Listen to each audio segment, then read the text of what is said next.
So hi, we are here. We're recording, and go ahead. And this is what we've been told. Please subscribe, hit the like, and you know what would be great for us? Leave us comments on what you want us to talk about, so we don't have to come up with this stuff all the time. Anyways, We want to know what you guys want us to talk about.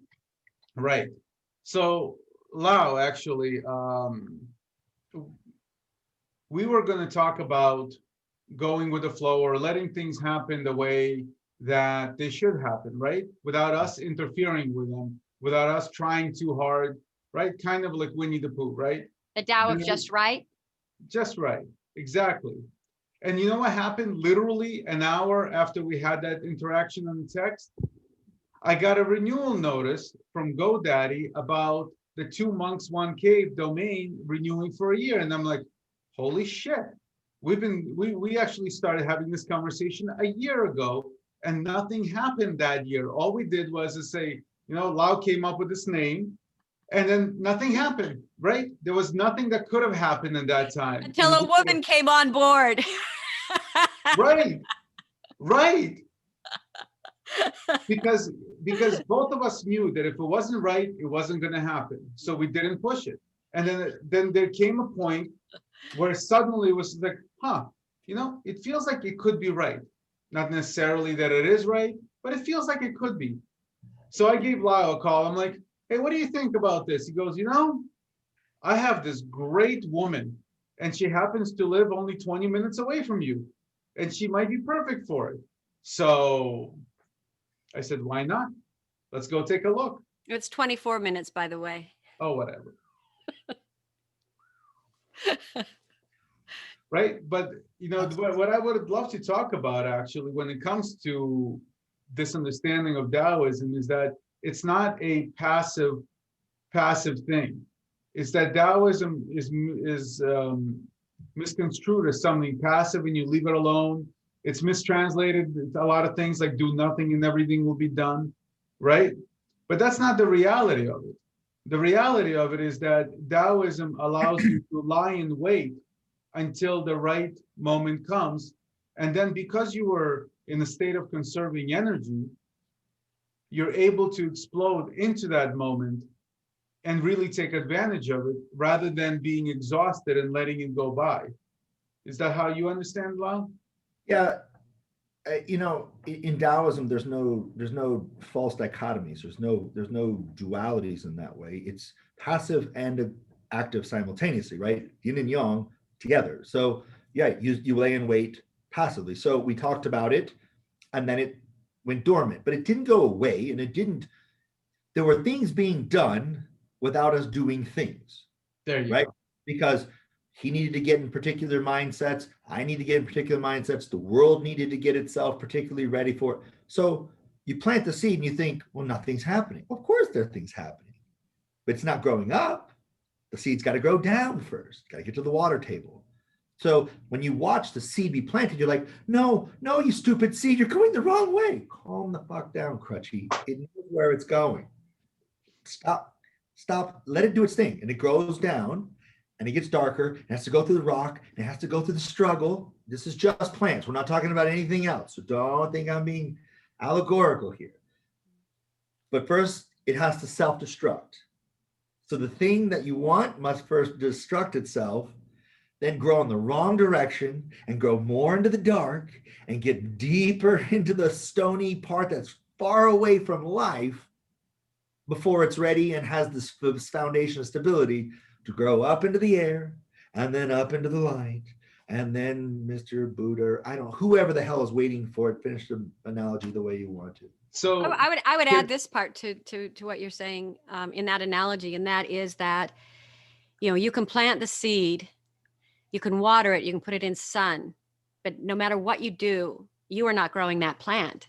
There is something else that is, and that is what we could say is the Tao or source or grace or whatever. You're planting it, but then you're done. It's growing, but then it's done. The sun is sunning, and then it's done. And then it does its part, and then it does nothing else, and it's done. Yeah. what I loved about that an analogy that you just talked about is, in my mind, what I heard was everything starts at the female, and only when it's ready, it goes to the male, right? And we're not talking about gender; we're talking about energy, right? Yeah. Mhm. So basically, what has to happen is everything has to gather, right? Everything has to come to some sort of point where it can actually explode in the right direction. Well, and I want you to go back in case Oh, I Lau, you love your just face, can't dude. not go there, can you? I am a huge fan of your face. I gotta be honest with you. I could do this with you all day fucking Come long. on. Look, thorns have to be thorny, okay? The sun has to burn you and give you life. Thorns have to be thorny. Horns have to be horny. I mean, whatever it is. It's so true, though. Ah, the 12-year-old in me acknowledges the 12-year-old in you. I'm a huge fan of your 12-year-old. Huge fan. Huge fan. Namaste back. So I want to, one of the things I want us to have either of you, but just Arthur, because you brought it up, when we talk about the male and the female, or the yin and yang, there might be people who are watching this going, I don't know anything they're talking about, and he just said something about females, and let's explain that in terms of the way we look at it in Tao, so that people can understand it from the beginning. Okay.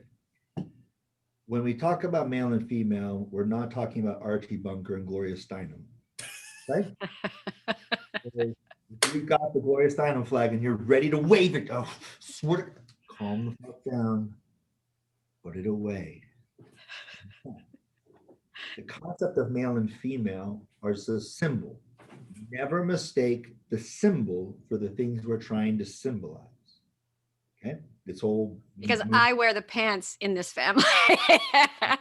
You can have them. I'll take the I kill. know. I take the kill. I don't want to wear underwear anyway. So why not? Not mine, anyways. So Would you wear mine? I just asking. It all depends. maybe. So the concept of masculine and feminine could easily, just same as we say fire and water, could easily say yin and yang. The idea is one is an active, going out, expanding, hot, function, versus the antithesis, which is collapsing, cold, going within, receptive, passive, Darker. substance, darker, right? So you're just talking about polarities here. The whole idea of gender, you could also say sword and cup.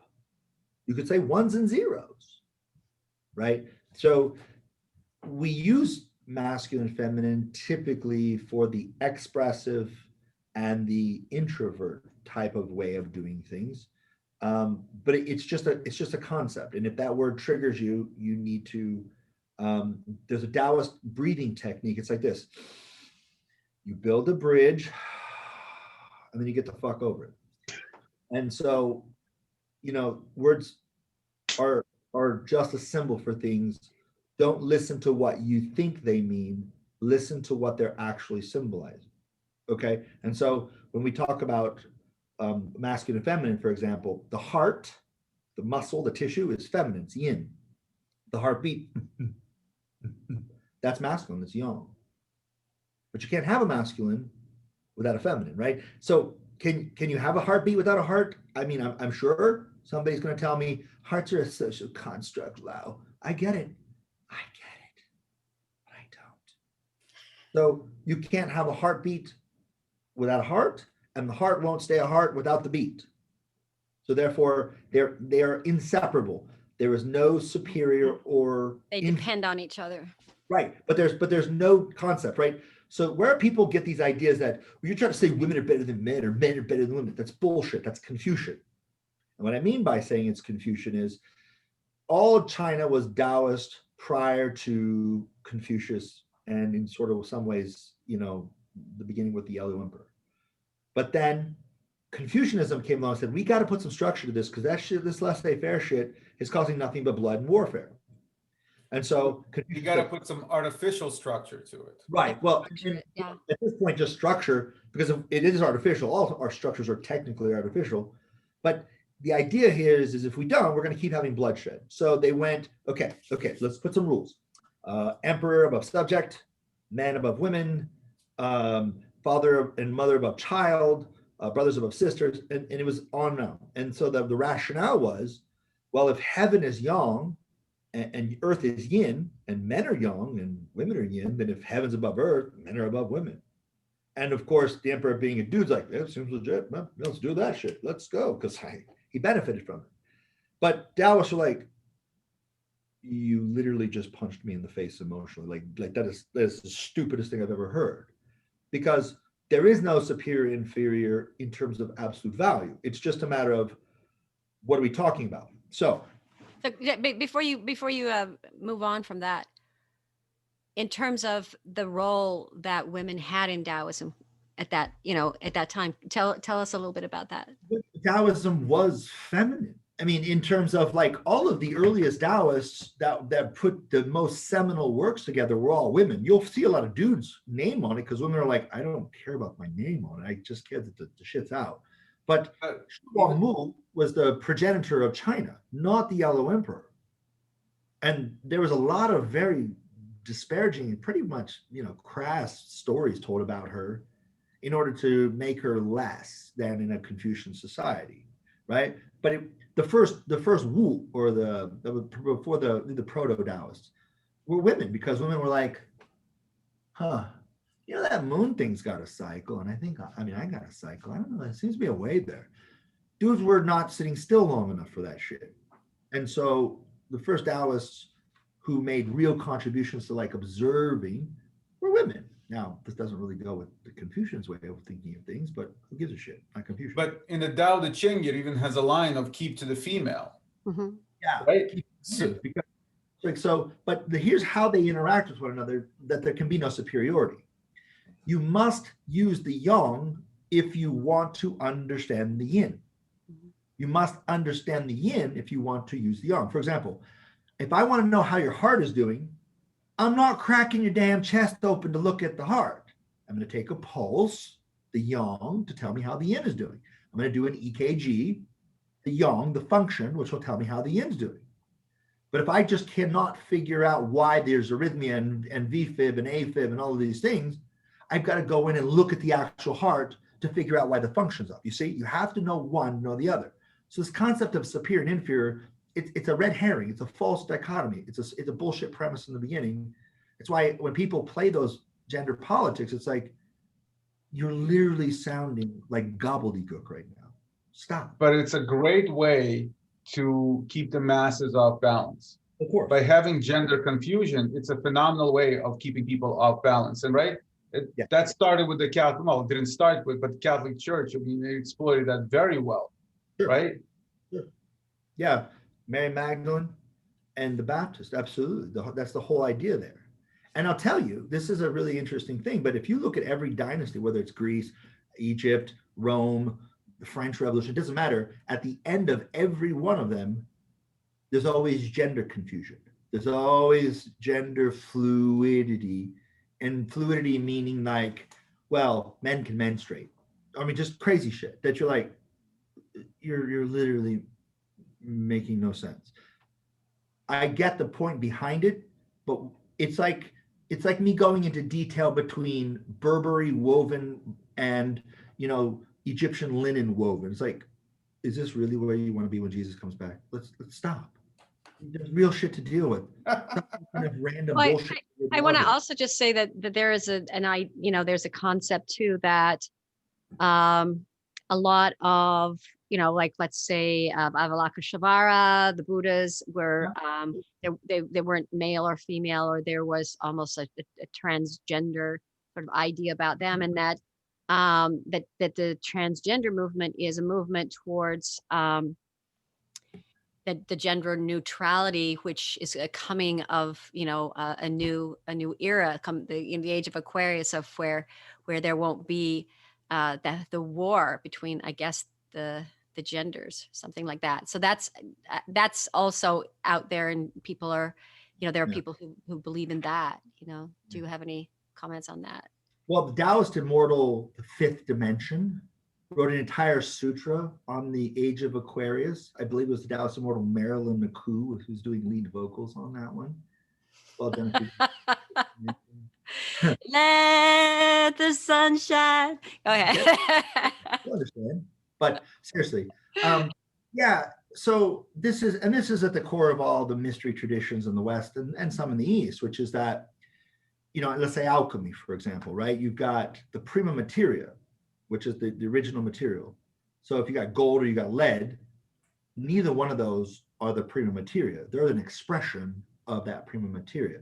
So you have to regress it back to that, to express in its ultimate material. Now, there's a whole talk we can do on that later, but in the end, the whole point is to become the hermaphrodite. The word hermaphrodite's difficult for people because they're not really making a lot of connections. Hermes, wisdom; Aphrodite, beauty; masculine and feminine, being in one pole, hermaphrodite. Yeah. Right. So the idea is that if you're masculine or feminine as you're expressed in this world today, it's an expression. It's not the prima materia. The prima materia is genderless. Now, when people go, that's because gender is a social construct, stop it. That's people trying to use words to be the arbiter of something that they know nothing what they're talking about. And it's like, oh, what, you know? No, I don't fucking either. I just know that I don't know. But the concept of gender is there's a spectrum, but people are on a spectrum. And yes, some people identify here and then they identify there. Eddie Izzard's a great example. I love Eddie Izzard. But most people are not as fluid. Most people are pretty stuck. That's where they're at. And it's like, well, they're not really that way. No, you're projecting your bullshit on them, right? I'm very masculine, but I love singing babies to sleep and arranging flowers and doing interior decoration. Now I say, that's a social construct. That's not necessarily feminine. No, but chicks are better at it, typically, because it's an vulnerable expression of their emotional inner world. It's an external expression of an internal commitment. And that's why that's typically considered feminine. Well, also too, like, when we're talking about your nature, some women have a much more masculine nature. 100%. Some men have a more feminine nature. 100%. And where was I going with this? Oh, yeah. So when I first became a feminist, I was a second wave feminist. So it's different than the third wave feminist, which the third wave feminism, I might want to say, you guys have no idea how great you have it.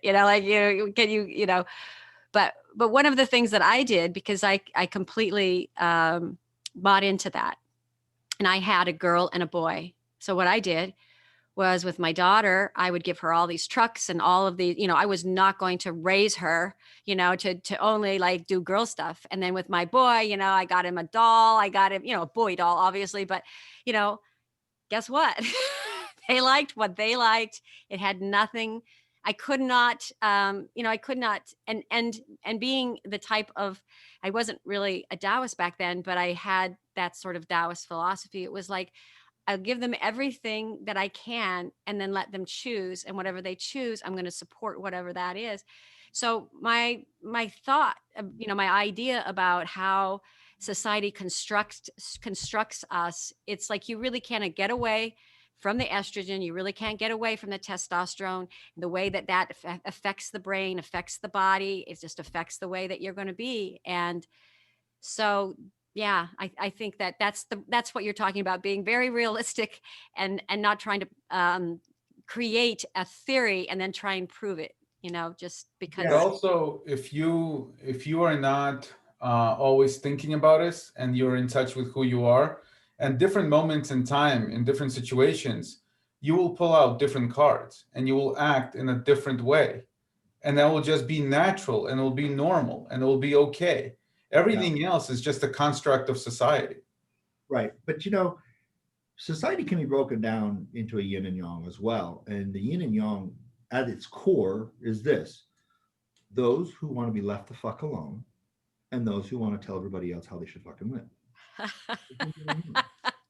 I mean, any movement, any ideology, So the feminine is probably on the on Well, that one side. certain feminine wants to be left the fuck alone, and certain feminine wants to tell everybody what the fuck to do, right? Prohibition was 4 old biddies who ran this whole thing that no one should drink. It's like, then don't fucking drink.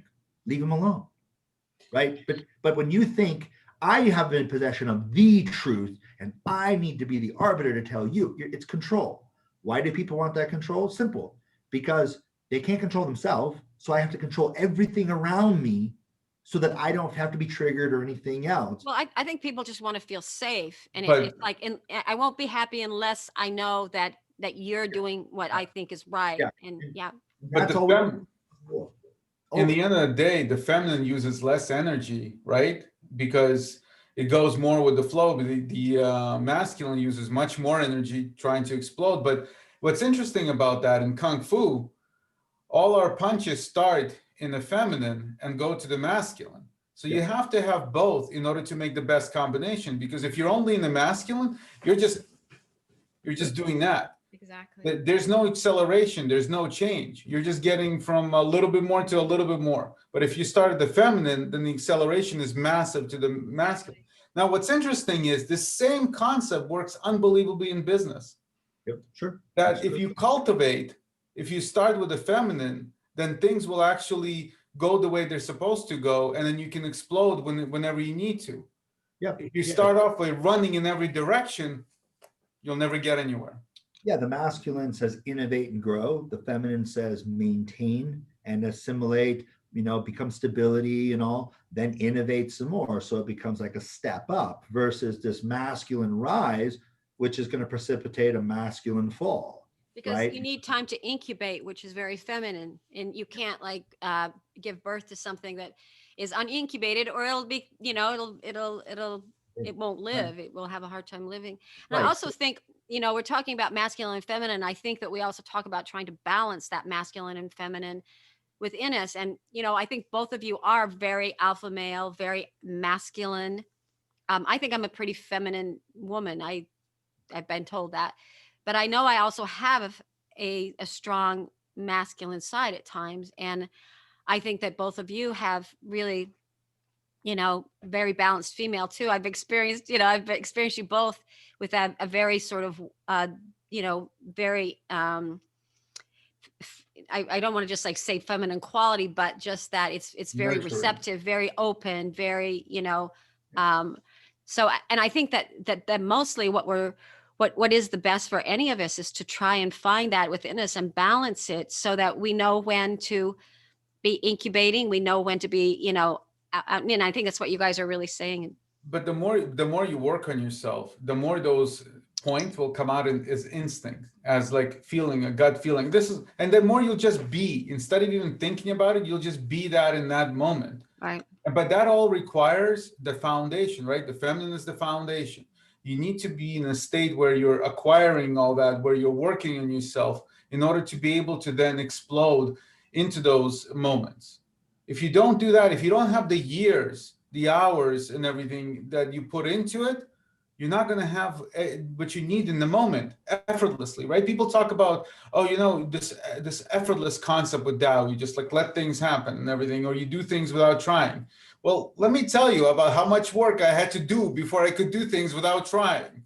When you look at a ballet and you look at all of the work that went in to make everything look so effortless, it's like, but Arthur, I would like to know, what is it that you do as your foundation? What do you suggest people doing as a foundational beginning, to be ready for what the world has to give you? Honestly, Lao said this in some episode, and I'm obviously in 100% agreement. It all starts with you. You are the exploration point. You're the 0, 0, 0, 0 on the graph, right? Everything starts with you. The more you get to know yourself, the more you work on yourself, and the more you find stability and grounding and for yourself in the physical, mental, and spiritual. So if your physical body is not grounded and is not comfortable in what it is, male or female, it's going to affect the way you think. No matter how much meditation you do, you're not going to get that body to behave, because that body needs physical work in order to get over that. Yeah. Yeah, agreed. And so both of you, what are some suggestions? You know, because we always talk about like being more than just you know, philosophical and talking about things. What are some tools? What are some things people could actually do Yeah, to start that? this is where if it's not practical, it's not doubt. So the philosophical is not doubt. The philosophical is how you sort of process it, but you get what you do. And this is where people, you know, I hear a lot of tropes get trotted out some days, like you must be in the moment. You know, it's like, okay, but why? Right? But this is where the why, here's your why. Everything in life is about the context. It's why Taoism has only one law. There's no more laws than that. The law is maybe, right? There's a time to be masculine. There's a time to be feminine. There's a time to be masculinely feminine. There's a time to be femininely masculine. If you're not present in the fucking moment, you can't know what the proper context is. Right. Even Wu Wei, which is that effortlessness you're talking about, has an antithesis, a polarity called Yo Wei. Yo Wei means My way. Yeah, artifice contrived. So you've got to do your way to get to Wu Wei. But people think, well, Wu Wei's better. This is where you go completely awry when it comes to Taoism. Effortless is not better. Effortless is just as important as contrivance. It's got to be contextually appropriate. There's a time when I sit there and talk with people and I just push their buttons and I just rim them up because that's what's appropriate at that moment.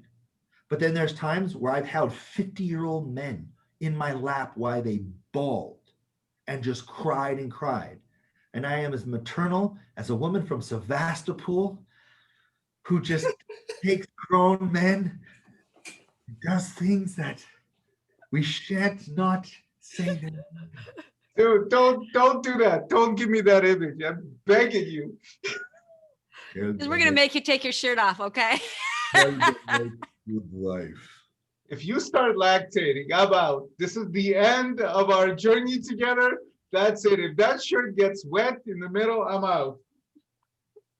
The Tao abides, man. But no, right? So it's about the context. This is why when you say, you know, be practical, it's like, this is practically why you must be present. If you're running around in the 1972 Playboy mansion wearing a Playboy bunny as Gloria Steinem so you could just out these misogynist pricks, and you want to be the second coming of that, you're not now. Because that shit's over with. That's done. Hef's dead. Nobody cares anymore. Honestly, people view Playboy now like that we used to view the Sears catalog underwear section. Nobody cares. Right? So that was revolutionary. It's always different, which is why you cannot hold on to old ideas like we're going to have another suffragette movement. You can't.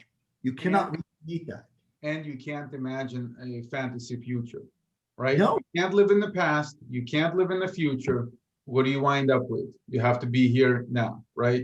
That's all there is. But even more is that there is no future. People sometimes say to me, you know, well, like, can you see into the future? No. The future only goes as far as the decision you've made. If you haven't made a decision, there's literally no future. So people's like, I time traveled to 2100. I'm sorry. I know there's a person who has a proper medication for you. You need to talk with that person. I love you. I have nothing but compassion for your malady. But no. Now, people say, well, I've been there. I understand how the mind can take you vast, but that has nothing to do with a consensual reality. Because do you know the decisions that would have to be made for the year 2500 to happen? The people born. And you have to ask which 2500 because if there's multiple time for so it's like you can't Right. even Right. Yeah. But the people who have to make the decisions to make that possible may never occur or may occur because those decisions have been made. Your decisions mold your destiny. Yeah. That's just all there is. There's nothing more. So it only goes out as far as the decisions you've made. So if you say, I just don't really, feel very good about the future. Of course you haven't. You haven't made any decisions to feel good about yet. Right? But this is Wu Wei, but you have to do the your way. So you have to do the shit you hate. You have to deal with people you don't like. This is all so you can know what's for you and what's for not for you. But you're not going to be masculine or feminine. You're going to be both based on the context. If you're like, I'm only masculine at night, then you're going to have to go live in a mountain somewhere and no one's going to like you and you'll be smelly and probably have Buddha statues. I don't know if that's true. I just tell people that, but I'm not really sure. You had to mention the Buddhists. You have to make them smelly? I mean, seriously? Yes, and I'll tell you why. They're Buddhist. What are they going to do? So, What are they going to listen, do? Arorah, actually, following that, to answer just a little bit about your question about practicality, I find that a great way of keeping the mind from trying to be too much in the past or too much in the future is working on my feet, working on my toes. So going in barefoot and walking through grass, or dragging my bare foot along the carpet while I'm breathing, actually those sensations really, really drag the mind back to the present, to the body and everything. It's hard to be away when the feet are involved. Oh yeah, 100%. So, Yeah, that's a great. What do you think about like just taking a day? Like what do you think are good morning practices? And I don't mean that you're suggesting that everybody do this or that or the other, but what helps you to be centered for your day? I've said this before a million times, is taking a walk. Taking a walk, watching the trees, watching the leaves, watching the squirrels, because that gets rid of the straight lines. What really, really messes me up and a lot of other people, I think the ones that live in our society, is that we're surrounded constantly by straight lines. And the straight lines destroy our psyche. They bring a lot of anxiety into our lives. So by letting your eyes relax, when you look at nature, your eyes relax. You're like, whoa. And what happens when your eyes relax? The brain inside your head relaxes, right? And what happens to the rest of the body, right? The brain goes, oh shit, I guess everything can relax now. So everything relaxes, right? And what happens when you're in a state of relax? When you're in a state of relax, you're able to pay attention to what's going on now. When you're in a state of tense, that's all you can pay attention is how to be tense, right? Like we talked about, the best orgasms happen when you're relaxed, right? When you let them happen the way they happen. Try to force them, see what happens. Yeah. Also, I want to just say that, nature, in Chinese medicine, they look at the eyes and the organ of the liver, and the organ of the liver has to do with anger. So like, when you're upset, and I know, people have been very upset this year for a lot of reasons and are continuing to be, but when there's resentment, anger, whatever, if you can go outside and look at anything that has to do with nature, flowers and trees and all that, starts to, because the eyes are connected to the liver, it can calm the liver down. That's why they say, if you're in a fight with someone, go for a walk, go out to calm down. So that's another. But also going for a walk forces you to breathe, right? Yes, and move the body. Get the. Sooner or later, you're gonna take a breath. The moment you take a breath, well, things can happen again. Yeah, because in Chinese medicine, as you were saying, the liver is responsible for the free flow of energy, free flow of qi through the body, right? And so tension is almost always a qi thing. Interesting, the breath comes from the lungs, which is the element of metal, and metal checks wood. The liver's wood, right? So the breathing, absolutely. And then biologically, it relaxes the body. It sends messages to the heart, receptors, etc. But the thing is exactly what you're saying. But for some people, going and taking a walk and all is hard because they're wired to be much more cerebral or emotive, right? And going and taking a walk is a way to be present because nature's always present. But sometimes people have a hard time because it's like, okay, when I'm done walking, I go right back to the old behavior. Right. And so what I generally tell people is if you stay in your head, if you use the pronouns me, my, I, all the first person, you're constantly building up this static electricity in your mind of it's always about you. Go do some shit that's not about you. Go help children at a child advocacy center. Go help at a soup kitchen. Go help at a place for deaf kids. Because if you're doing that, their problems, which are actually real, will really put your perceived problems into perspective. Those are I've heard great. so, I've heard someone say once, I hate myself and I'm all I can think of. Exactly. You know, it's just like so true. Exactly. Right. The image that's always helped me when I started working with people in this state, like you talk about Lao, that they're constantly in their head and everything, it's all about me, or whatever it is that I see them basically as stuck right here. Is all the energy Yeah. stuck right here, and it's like a steam kettle, right?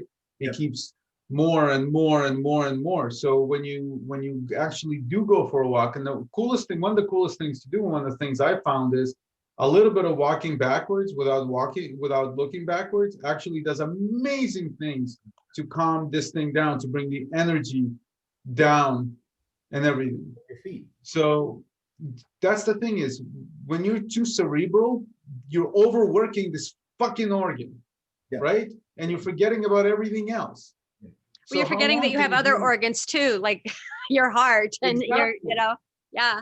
Well, overwork one part of your muscle group and see what happens if you're only using this one bicep here all the time. See what happens to that. See where the failure point is. But because this is invisible for us, we can't see it, right? We overwork this constantly. It's constantly in a state of tense. It forgets how to be in a state of relax, right? Forgets how to be in the female state, and therefore fails.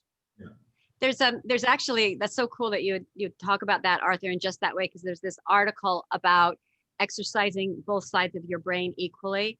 And so the right side of the brain has to do with projecting what we call, you know, the wreckage of the future, right? The future that's, you know, and so what you have to do is exercise the left side of the brain. And one of the things that they said, the best way to exercise that is gratitude, is to just start being grateful for, you know, and like, you know, like make gratitude lists and, or just start saying gratitude, and it starts to balance it. But you're right. There's something that we're actually using a muscle that we get too like strong on one side of it. Yeah, I will tell you about gratitude though. Most people's understanding of gratitude is a red herring. It's full of shit, because they're like, okay, I've got this list, I'm full of gratitude. It's like, no, you're not. You can tell they're not full of gratitude, but I'm feeling it. No, you're not. Let me give you an example. Let's say you take a person and the person gets kidnapped and he's held for ransom and then he's released, and you say, oh my God, I feel so much gratitude now for everything. No, you don't.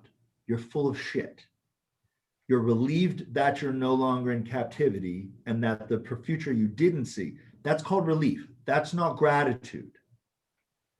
Gratitude is when someone does something for you that you cannot do for you in that moment, and you surrender that that person put your needs, not your wants, but your needs, as a priority for them because they truly cared about who you are. That's what, so you have to have the humility to have the gratitude. Most people are sitting in a goddamn vacuum in some cerebral thing going, okay, I'm feeling the attitude of gratitude. No, you're not. Nothing's happened. There's no skin in the game. When you work at an advocacy center with children that are beat, molested, abandoned, neglected, and you start to work with these children and you watch their little hearts open up and you watch them unload and you watch them become close to you, you have a deep gratitude. You're not grateful that the child opened up to you. You're grateful that this little person who has every reason to not like you because of what you represent has seen you for what you truly are, your intention, and therefore has accepted that when maybe nobody else could ever get that happen. That moment of grace, that unearned gift that's called grace, that's where real gratitude starts. But it's got to be interactive. You've got to do stuff. If you're just sitting at home and you're you know in your picturesque whatever place and you've got all your damn books all over the place and you're just like, okay, I'm writing a gratitude list.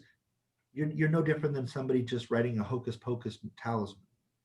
That's not it. You got to do something connected to a real event to allow that to naturally come, or else you're forcing the orgasm. You're forcing the gratitude gasm. So basically what you're saying is you can't be thankful in your mind. You have to bring it out into this reality. Otherwise, it's just your mental masturbation. Exactly right. 100% it. And this is where people go wrong. So like, well, I'm grateful. If you have to tell me you're grateful, I know the fuck you're not grateful. Because when Awesome. someone's actually grateful, they don't have to tell you. But I just want to say, like, I don't disagree with you on that. However, if there's a mind that's trained to always look for the negative or what's not working, then there is something to trying to say, well, what can you be grateful for right now? Like, 100%. yeah, and like you know, like things happen in life that I don't prefer, Yeah. you know, and so if whatever happens, you know, like something happens, like somebody cancels last minute or something like that, we'll just like it, and I don't prefer it. If I go into that side of my brain, it's like I'm a victim. They did this to me, blah blah blah, whatever. That's one choice. The other choice, it could be, I'm so grateful for that because this is happening for me. I don't know why this is better that this is happening, but I'm just going to go with the fact that this is happening. And it's a way to like trick my brain into not going into the victim, you know, side of it. I will play a little antagonist on this, but I don't disagree with you. But those are two choices. But there's another choice, which is accept that people are going to cancel. Accept that it has nothing to do with you. People's actions are a mark on them and wherever they are. Your response is a mark on you. When people try to use gratitude as a panacea, they literally will confuse themselves as to what real gratitude is. And then they'll know, oh shit, I've been tricked. If you don't want other people tricking you and manipulating you, tricking and manipulating yourself makes you a bit of a hypocrite when people do it to you. But if you can say, for example, it happens to me all the time. I'll say, we're going to, somebody will say, let's make an appointment. We'll do this. They do that. And then it never happens. Or they'll say, hey, we're going to go forward with this project. And I put everything in place and it doesn't happen. I go, okay. I don't have gratitude for it. I'm not upset about it. I just know if you're dealing with Homo sapiens sapiens, that's natural. No different than my dog. When we go on a walk, he pees on all the trees. I don't feel grateful that he pees on the trees. I don't have a problem with him peeing on the trees because the doggo's got a dog. That's it. Yeah. That's it. And so this is acceptance without putting a story to it. This is accepting and allowing things to be what they are. When the gratitude happens, it's that moment of grace, like the orgasm, that sneaks up on you, go, oh my God, I see this yuan fan, synchronicity, serendipity, whatever the word you want to use, where you go, oh my God, I'm so grateful that I got to be, whether even if you're a silent witness, that this is, right? Because now the gratitude is spontaneous, it's unbidden, it's not a trick. And I don't have a problem with people using it. If that's their coping mechanism, I'm not mau-mauing it. But if anything, it's like you eat ice cream every day, it ceases to be an important thing. But if you say, I'm eating ice cream once a year, that's a very special and sacred thing now. But it's Right. like learning Tai Chi.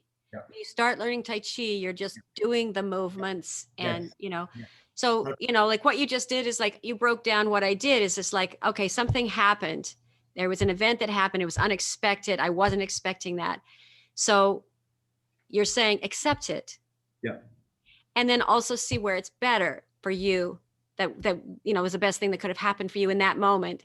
And that's where you guys were talking about earlier. Cause like I'm realizing the most important commodity that I have and that I even am is my attention. Yes. And everybody wants my attention. Like that's what media is all about. And that's what the world is all about, is like, they want our attention. Right. So where is it I put it? And that's where my power comes from. And not from a man, not from another person. It's just like where I put my attention. So what you were just saying is like, something happens. Now, where do I put my attention? Do I put it on, you know, for me? Do I put it on acceptance? Do I put it on like, where can I be grateful and then start to like be of use in the world in some way? Yeah, absolutely. Because it's just like what he was saying with going and taking a walk. You know, it's like, where do you put your attention? People ask me all the time, like, how do I plan to do this? I'm like, or what should I be doing here? And it's like, you can only do what you can do, which is what's in front of you. That's all you can do. If somebody doesn't come at an appointment time, there's something in front of me to be doing right now. I'm just going to do that. And then when something else comes, I'm going to do that. And there's nothing else you really can do. Everything else, you're just lying to yourself. You just But- you can only do what's in front of you. But it's also, if we want to talk about energy, what kind of waste of energy it is not to accept the situation. Yeah. What kind of waste of energy is it to have expectations? What kind of waste of energy is to have judgment, Yeah. right? So the words I use that help me form the image of what I need to do in the moment is accept and embrace. Yeah. In other words, I walk towards it rather than trying to run away from it. Yeah. I accept it for what it is rather than trying to create my own expectations or my own illusions around it, right? A bus is coming at me. Well, it's a bus, right? It's going at a certain speed and everything. It's going to hit me. I can close my eyes and pretend it's not going to hit me. Too bad, right? It's going to hit me no matter what. But a lot of people don't have that acceptance. They see a bus coming towards them and they say, no, there is no bus. Or something's going to happen that it's not going to hit me. And then it hits them. And that's the end of it. Well, it's So- like living life very defensively, rather than offensively. Like, I love that scene in The Matrix, where Neo goes like this. Yeah. And it's like, bring it on, because it's going to come anyway, right? Yes. Yeah. What you said just now about attention, I mean, mystically, everything, and what you can say mystically is in making lemon bars or praying or whatever, everything you do in life is funded by your attention, which is why you pay attention, right? And most people will say to you, I just have a hard time paying attention. It's like, you don't have a hard time paying attention. It's just your attention's in a bucket and you've got holes in your bucket. So your attention can never fill up. It can never refill because so many holes in your bucket, right? If you're trying to curate an image or an identity, so everybody will think this way and all this manipulation so that everybody knows that I'm a good person, you got a hole in your bucket because all that energy is leaking out and going to the bullshit that you don't care about. And you really don't, because if you really believed in that identity, then it would be effortless for you to go and live that identity. You don't believe in it. That's why you're constantly having to defend it. But you're defending an identity you don't even believe. That's why most people feel like frauds, because they don't believe it. They know, but they want other people to believe it because I want you to treat me in accordance with how that identity would get love and honor and everything. It's like, nobody's going to buy that bullshit. You can't sell somebody a line of bullshit like that. You've got to stop giving your, like Arthur said, stop giving your attention to things that are not real and just be where you are. Be who you are. And who you are is not a concrete thing. It's what's in this context. So if you're with your son, Philip, your mom, but that's evolved sort of into sort of friend too. Total Sort of friendship. Yeah. to a bit of a student. I mean, he's taught you a lot and you realize that he's probably taught you almost more than you. Oh my gosh. I'm one of his favorite students. Right. But here's the thing, right? Is that these things contextually move. Mhm. And if I'm just your mom and you don't talk to me that I drive a Dodge Stratus, damn you, or whatever, then you have a problem because it's like Mm. you're giving attention to the wrong thing. And so your focus is on the wrong syllable, the wrong emphasis. Just be in the moment. So when some people come to me, sometimes I'm a 5-year-old because that's what needs to be in that moment. Sometimes I'm an old goddamn man. It really just depends on whatever that needs to be in that moment. I've got no convictions or allegiances to any particular identity. I don't care. It's all an improv, isn't it? Everything. There you go. There you go. Yeah. Which is why I don't make Improving. plans. I don't make plans. Because every plan you make falls to hell anyways. I mean, It's a waste of energy. Yeah. That's not to say that you don't make appointments, because we did make an appointment to meet today and we all showed up. Wait, you schedule things, but you're not attached to that schedule. Yeah. If it doesn't work out, fine. It doesn't work out. You move on. I mean, but if you attach energy, expectation, and attention to that particular moment, and it doesn't work out, you're going to be in a very bad state. How much energy did you just blow, right? Yeah. How much work do you have to do to regain that energy? For what? Nothing. You've achieved nothing. Yeah. Right? Expectations are resentment under construction. It's inevitable that you're going to, you do what you can. If you can, okay. If you can, okay. When I started teaching, I taught a lot like my teachers taught.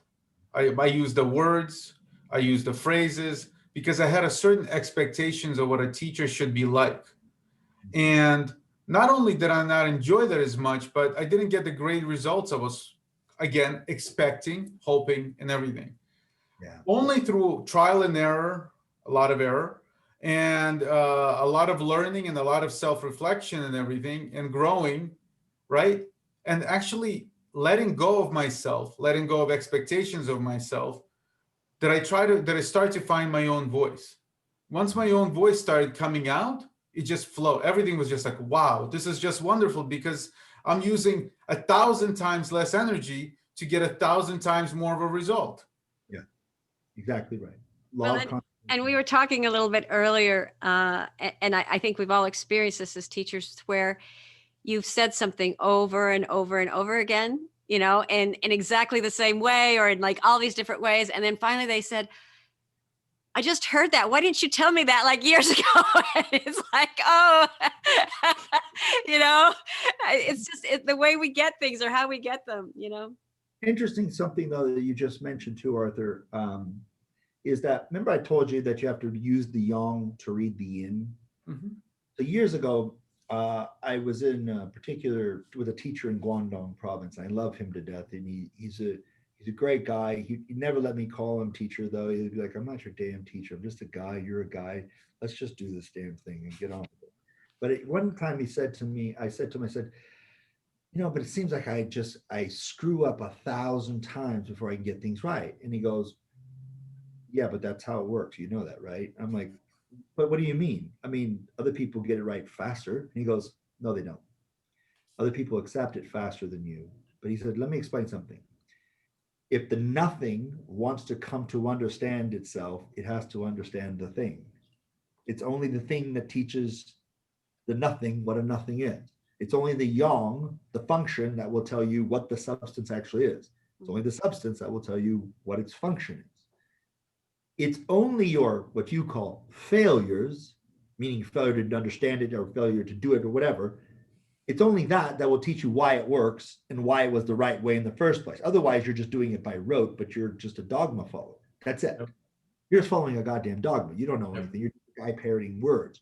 But when you have conviction behind those words, it's because you've done it wrong and you understand why this is the appropriate. I don't like to use the word right or wrong very often, but why this is appropriate or why this is the way it needs to be, regardless if you like it or agree with it. It's the way it is, right? And so I'll give you a big one here. Everybody loves elephants, right? Can't not love elephants. Elephants are amazing. And people who shoot elephants should burn in the fiery depths of hell. That's the general sentiment on it. And most people you'll hear, even big game hunters are like, yeah, but you don't shoot elephants because they're amazing. It's like, okay. Every piece of land has a sustainable herd load that it can adequately take. Anything above that, there'll be damage to the ecosystem, which means the sustainable herd will die too. So too much, not good. Too little, not good. You want it to be a sustainable. Botswana can take 30,000 elephants sustainably in perpetuity. There's enough fauna and flora to be able to adequately sustain them where it can replenish itself in time. So there's a perpetual food source, but at the same time that the elephants have enough room and everything else. There's 80,000 right now because people have the never kill elephants mentality.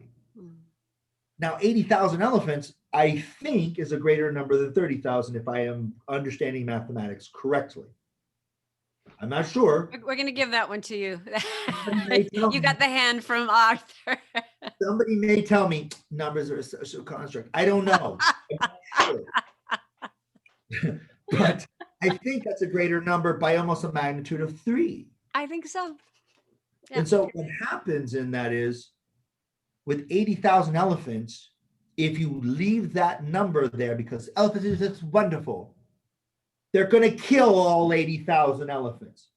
So would you rather 50,000 go so you can have a sustainable number, or all 80,000 go because you didn't have the temerity to do what was contextually appropriate for the proper sustainable load. You see, nobody likes the fact that they want to kill elephants. Nobody wants that. But nonetheless, the idea is they've got to die. And why? Because you let them overbreed in the first damn place. So If let you me, don't like you know, what you're elephants- saying is something that's so interesting because, you know, we're talking about nature and living according to nature and according to Tao, and nature itself doesn't give a shit. Like we know that, right? It doesn't care. It's like, okay, you know, it's time for you to die. We're balancing, you know, the tree blooms, and then it's like, okay, you're going to lose all your leaves. So you're just going to have to start all over again. Right. So, you know, nature just says, you know, it doesn't matter. We don't care. But as humans, with our technology and with a lot of the different ways we've survived and even thrived, and even in some ways we can even say outsmarted nature in certain ways, we start to affect the ecosystem. I'm not just talking about, you know, the environmental things. I'm just talking about, you know, how, you know, like what you were just saying is now we've got too many, and it's partly because of our human nature and our human, you know, heart, or wanting to care or something like that. Not our human nature, human confusion. Okay, well, We okay, interfere. yeah. We interfere with nature. We Our interfere. confusion interferes with nature, and then bad things happen. Equilibrium goes by the wayside. Right. But now take that and then talk about what we just talked about with you have to fail in order to get it right. All humanity is doing with all their interference is learning why they must live. And nature absolutely has a feedback mechanism to go, no. Starvation is the feedback mechanism for these elephants. If humans don't do what they need to do and either be the natural predator or put a natural predator. So basically, humans are maturing we're maturing as a species as we go through this cycle, which is why I'm actually, when people say, you know, this horrible pollution and climate change and everything, and I say, you know what? If we've matured enough to create a problem, we've matured enough to get a solution. Yeah. Okay. That's why we create the problem, so we can understand it. So we can understand it. Yeah. So can I just rephrase this, what we just talked about? And I think it's a amazingly wonderful discussion, but I think another way of phrasing what we just talked about with trial and error is becoming grounded in your soul. Yep. Right? We just talked about being grounded in your body, but this now goes much further. It goes to being grounded in your soul, right? Another way of saying that is gaining confidence in who you are, Sure. Right? But that doesn't happen in a vacuum. Nope. It happens through trial and error, and that's okay. And if it doesn't kill you, keep going. And if it kills you, you have no more problems left. Well, you're talking about trying, and I think that what's hard is that we don't ever want to make a mistake, or we're afraid of looking stupid. And recently, I made a big, huge faux pas publicly, and my response was, wow, I'm so glad I got that over with, because I've been spending my whole life so afraid of making a big faux pas, in front of everyone. And so there I am, and let me see how I could get through that, and, take what responsibility I needed to. But it was, when it finally happened, the thing I was the most afraid of was like, good, bring it on, because that, it's like. And I guarantee you, it wasn't as bad as you imagined it in your head. It happened. You moved on. That's fine. I don't know if it was as bad for other people, because other people could sometimes, get pretty upset about certain things. But I had whatever inside me, and maybe it's partly because of a grounding of like, okay, let me look at this realistically. Did I kill anyone? Did I, just go through it? And it's like how quickly, like they say that, and you probably know this more than I do, Arthur, but, the difference between like a black belt and a brown belt is just how quickly the black belt gets up, right? Do I have that right? And it was like, so how quickly can I recover from this? That's kind of the spiritual measurement. The school that I went to, it wasn't about belts. If you could get up, you had to get up as quickly as possible, and if you couldn't get up, it was all over anyway, so it didn't matter. So we didn't have those choices. We didn't have those nice choices. Yeah, I think people also think that all all failures or faux pas are the same. And it's like, no, if you make, no, when you make failures or faux pas That's or make right. stuff, Yes. when you do that in good faith, Mm, you're just having a human experience. yeah. When you do it to manipulate and be malicious, I mean, you could call it karma if you want to. I mean, everybody else misuses the word. You could too, I suppose. But the idea is that if you're making mistakes in good faith, then that's the part of the process. It's a great thing. If you're making mistakes because you're trying to get around shit, every consequence that comes for that is just bringing you back to go, no skipping steps. Do that shit again. Oh, exactly. That You know- word you just said brought up the word clever for me, right? If you're making Yeah. mistakes because you're trying to be clever, right? Yeah. You're trying to be, yeah. Yeah, 100%. And the thing is, it's funny is we think if I do this, everybody's going to think like you're some fucking psychic, like you're Miss Cleo, and you know what everybody, God, no, but you're going to find out nobody gives a shit. Robert No. Downey Jr., as far as I know, had been in jail most of the 90s. Everybody loves RDJ now, but we all think no redemption. Yeah. I like RDJ. He's an amazing guy. Yeah.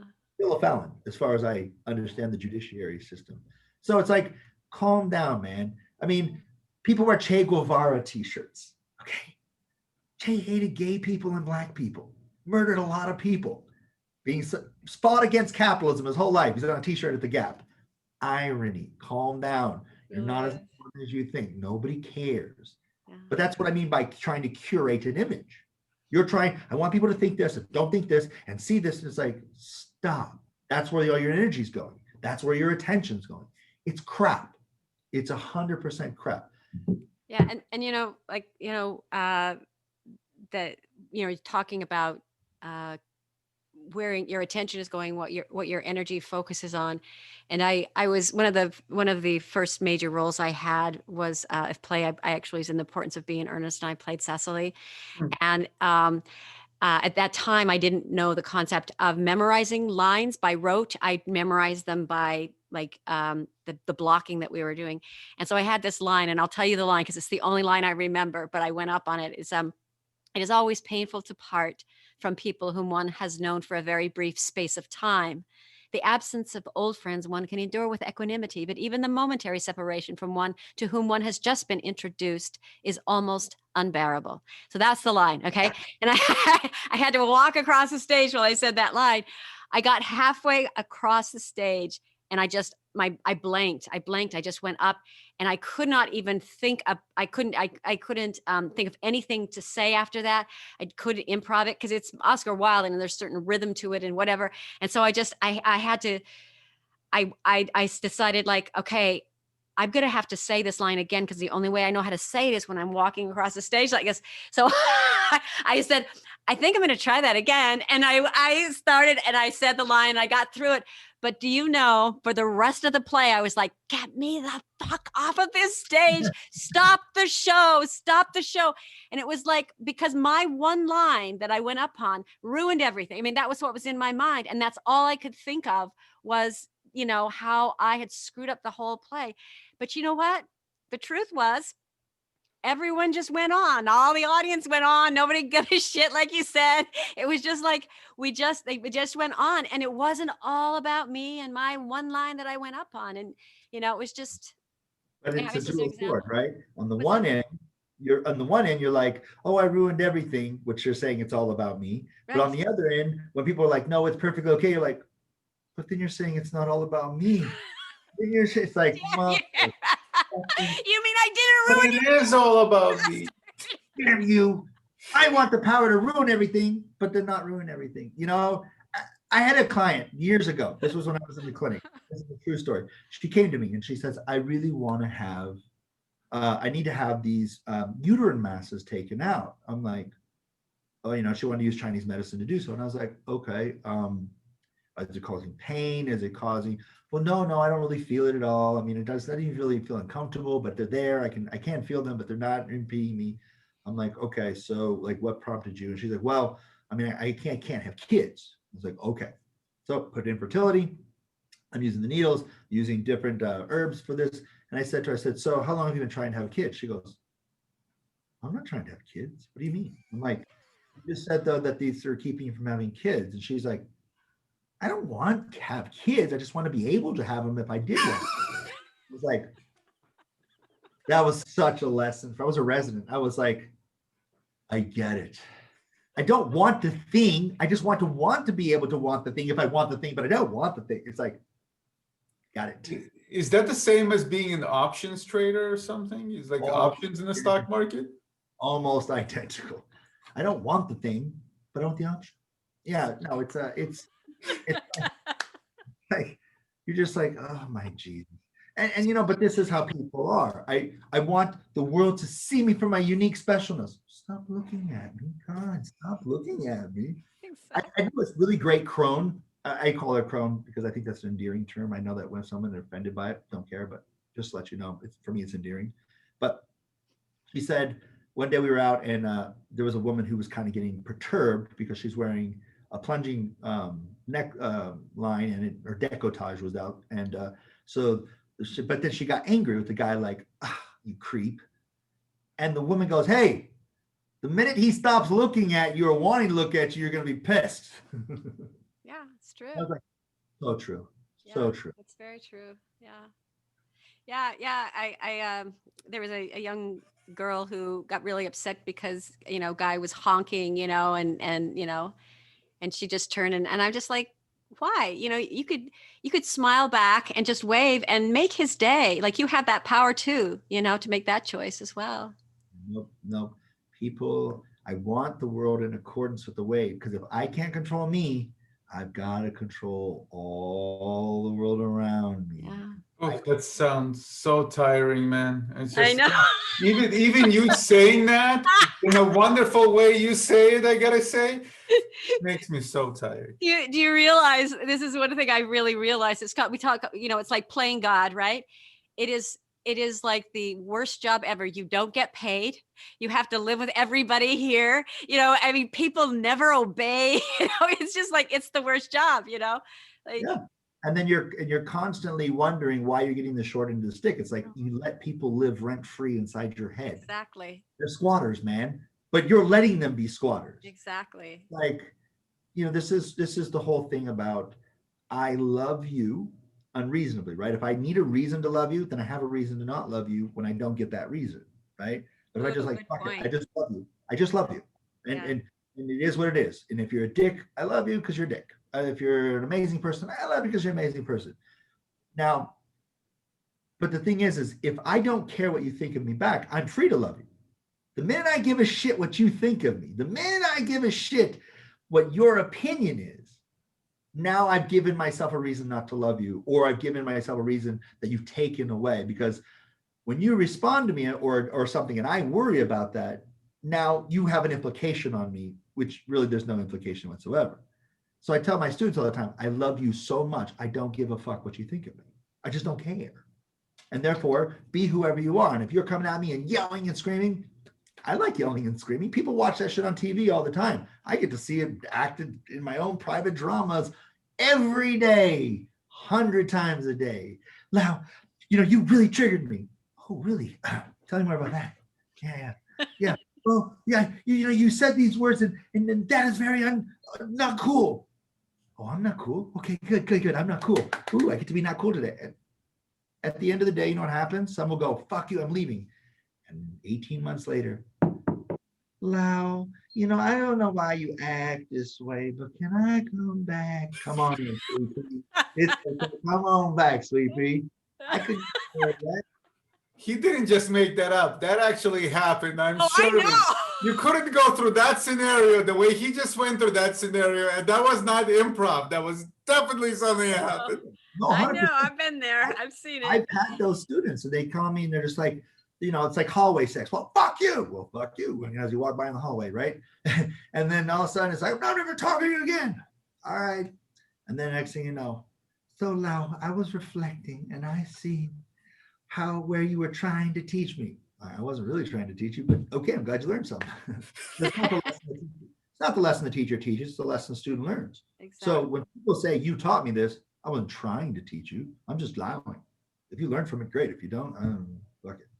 But it's like Arthur keeps saying, it's exhausting to try to teach people. Just do you, and people will get the lessons they're going to get. And it's typically not the lesson you were teaching. So stop trying to teach, just live. And then your life, if your life is in accordance with what you say you believe, transmission complete. There's nothing else to do. So that's a phenomenal thing you just said. And I think it's important to talk about that, or at least in the very short time we have, is that, a teacher's job is to reflect the teachings in their life, in her life, right? Basically, that's what you are. You're embodying what you're teaching. And the rest, they'll either take, they'll learn from, or they won't. But there's nothing you can do about that. All you can do is just be yourself to the best of your ability, right? And show by example. And I found that to be true in every sense of the word, to be a teacher, to be a CEO, to be anything else, to be a father. It just, all you can do is just show by example. I will tell you the greatest example, though, this is so counterintuitive, is let people see you fuck up. Don't try to do it right as a teacher. People are like, well, I'm not the exemplar of the teachings. You need to be exemplar. You need to be a bag of dicks underwater because they're a bag of dicks underwater. That's just the way it is. And so if you show them, hey, I'm a bag of cats, but you know what? This is what I do, and they get to see that, then there's real live transmission. But if the teacher's like, I walk on water and I drink 1 drop of Wuji juice a day while eating universe cookies, you can't relate to the people, and they can't relate to you. And they're like, he's some guru and fuck him and whatever, right? But if you sit down, you're talking with people and you have real dialogue with them, and you're like, you say something, whatever, they're like, well, that was kind of fucked up. You're like, I suppose it was. Wow. Even fucked up can be appropriate sometimes, then I suppose. And then you talk it out, and sometimes they'll be like, well, you were completely wrong. And I go, oh yeah.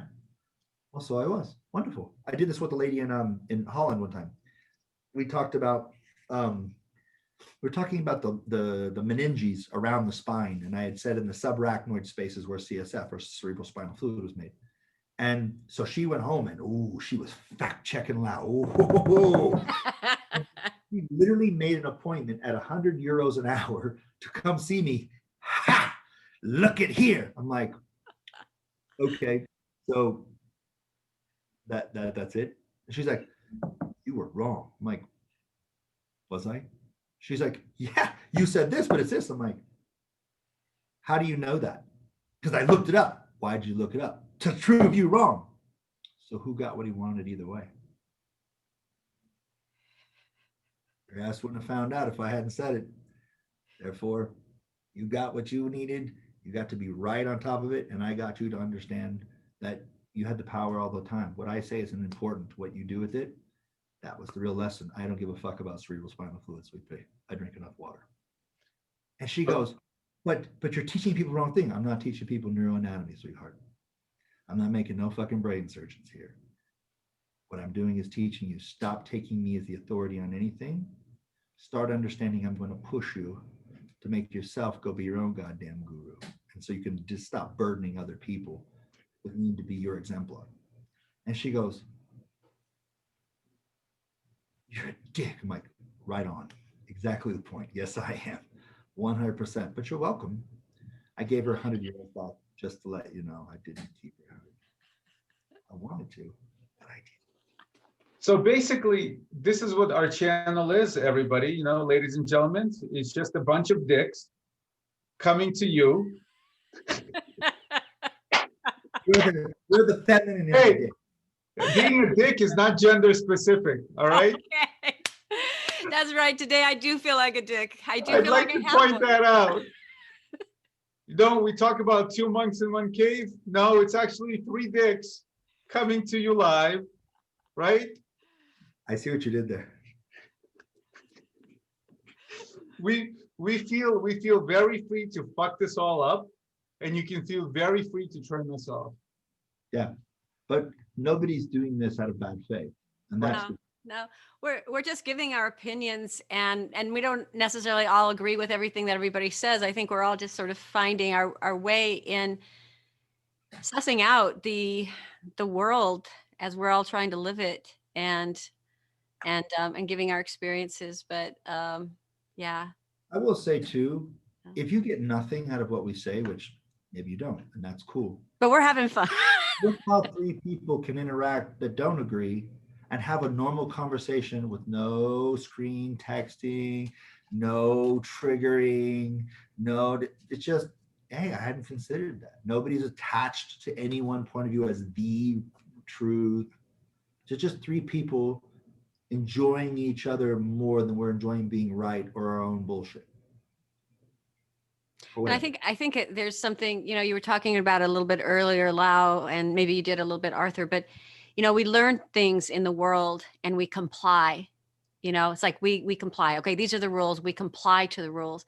In Taoism, I think what we try and do is surrender rather than comply, because we're moving, we're working with our true natures, and we're surrendering to what's happening, what is, and there's I don't know. I feel, for me, a sort of faith that, one is that I don't know anything. Number one, that's pretty good. That's a good place to start. But number two, that it will be what it will be, and I'm just here for the ride of it, and I'm surrendering to that, and coming on this with both Lao and Arthur. It's probably one of the biggest surrenders I've ever had to make, because these two What? are a ride and a half, believe me. What? Wow, I think you're a gentle pussycat. I don't know what she's talking about. I'm a teddy bear, as far as I understand. That's what people tell me. He's just a teddy bear. But I will say that don't take surrender to mean to be submissive. No. There you go. Or weak. Surrender just means understand you're not the fucking charge of anything. You're not the author of shit. People tell you, you're the author of your own life. You're rock number 2 half the time in your own life. Calm the fuck down, Crutchy. 7.5 other billion characters on the play. You ain't writing shit. But be the best rock number 2 if that's your role right now. Be the best, lady who gets in cab number 5 or whatever the hell the scene calls for. And if you need to memorize your lines, read it, memorize it as you block. And then if you forget, just start again and just, Memorize them by rote. That's what I would do. No, don't. Because you know why? Look how fucking adorable she is right now. Fucking adorable. And if that's what if you do it by blocking, you need to be like Arorah. You're sweet. Wow. I love you guys. You're awesome. And we should probably let these people get on to their day. Holly, But before we go, I do want to say what I want to suggest what Arthur had suggested earlier, and that's turn off your TV and go for a walk. Yeah. Turn us off and go for a Turn walk. us off Enough. and go for a Goodbye. walk. I think I'm going to do that right now. All okay. right. Until Bye. next time, you guys. Bye-bye. Bye.